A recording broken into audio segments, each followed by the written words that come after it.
UPSC અને GPSC જેવી અઘરી પરીક્ષા પાસ કરીને તમે જનતાની સેવા માટે અધિકારી બનો, પણ તમારા સાથે ભેદભાવ થાય, તમને કોઈ કામ કરવા ન મળે તો સવાલ થાય ને કે હું આ અધિકારી શું કામનો?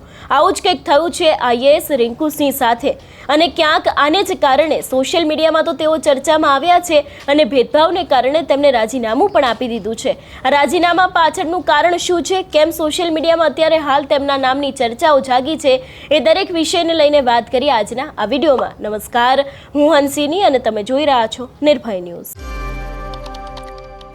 આ ઘટના સામે આવી છે યુપીમાંથી. અહીં એક આઈએએસ અધિકારી માત્ર 4 વર્ષની સર્વિસ બાદ ભેદભાવથી કંટાળીને રાજીનામું આપી દીધું છે.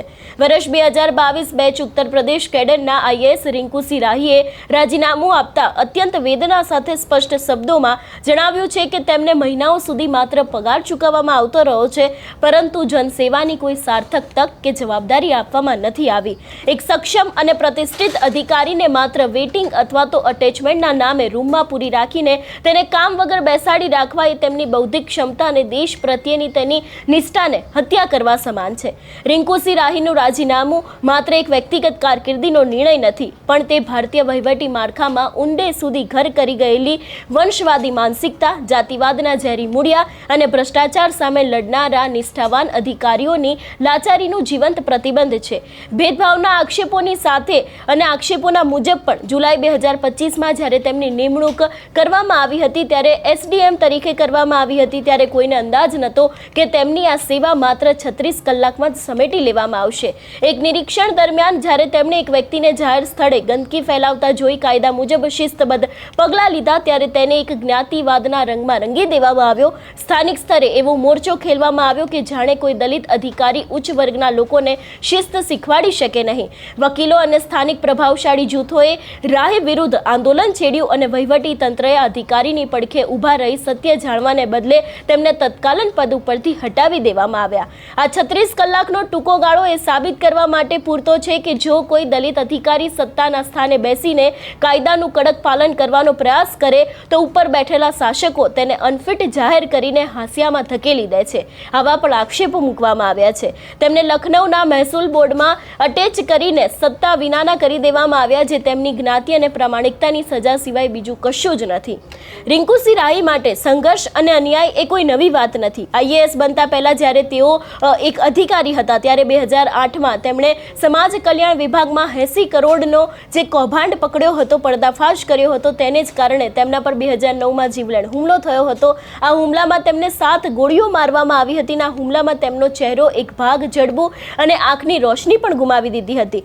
શારીરિક રીતે અક્ષમ હોવા છતાં મનથી મક્કમ રહીને તેમને હિંમત ન હારી દિવ્યાંગ ક્વોટામાંથી દેશની સૌથી પ્રતિષ્ઠિત એટલે કે યુપીએસસી પરીક્ષા પાસ કરીને આઈએએસ બનવાનું સપનું પૂરું કર્યું. તેઓને આશા હતી કે સર્વોચ્ચ સેવા દ્વારા તેઓ ગરીબ અને વંચિતો માટે કંઈક કરશે, પરંતુ આઈએએસ બન્યા પછી તેમની સિસ્ટમની ક્રૂરતા બદલાઈ ગઈ.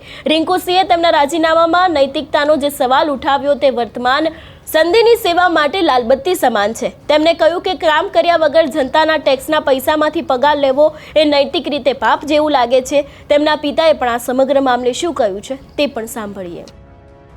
मेरा नाम नीलम राही है. मैं उनके छोटे भाई दिनेश राही की वाइफ हूँ. रिंकू सिंह राही जी मेरे जेठ जी हैं. उन्होंने इस्तीफा दे दिया, क्या मानते हैं इस चीज़ को लेकर? आई थिंक जब उन्होंने मेहनत की है तो अकॉर्डिंग टू मी उन्होंने सही किया है, क्योंकि एक आईएएस अधिकारी की जो पोस्ट होती है उसके अकॉर्डिंग उसे वर्क मिलना चाहिए, चाहे वो फील्ड का हो या कुछ भी हो. और इतना मैं जानती हूँ कि वो लायबल हैं इस चीज़ के लिए. जो एक इंसान 7 गोलीज खा के भी अपने हित के लिए, अपने परिवार के चिंता ना करते हुए वो इसे कर सकता है, तो अकॉर्डिंग टू मी उसे ये पोस्ट मिलनी चाहिए.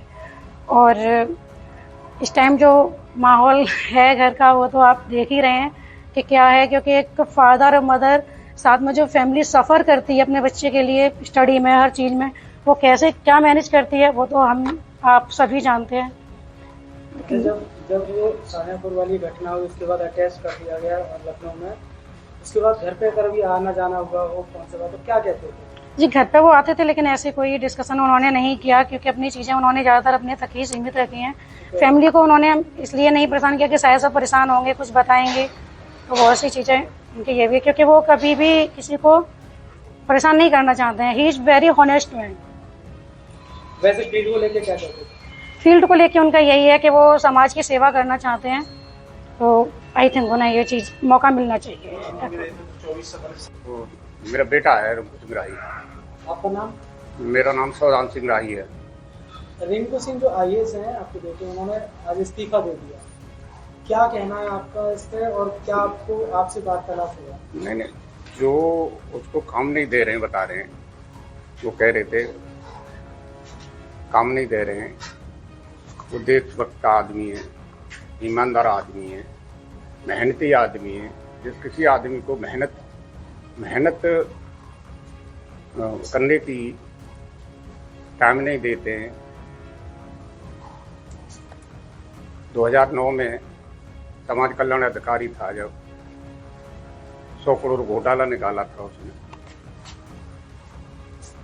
मुजफ्फरनगर में, उसकी एक आंख चली गई, जबड़ा चला गया, और फिर भी हिम्मत नहीं हारी। 2023 में IAS निकाली उसने। मेहनत, देखिए मेहनत, ईमानदारी और जज्बा तो है ही है उसमें। हमें गर्व है उस पर कि जो निर्णय लेता है वो देश हित में ही लेता है। मेरा मकान देख लीजिए, हमारी जो चक्की की मेहनत है उसी की पलस्तर है, उसी का सब कुछ है।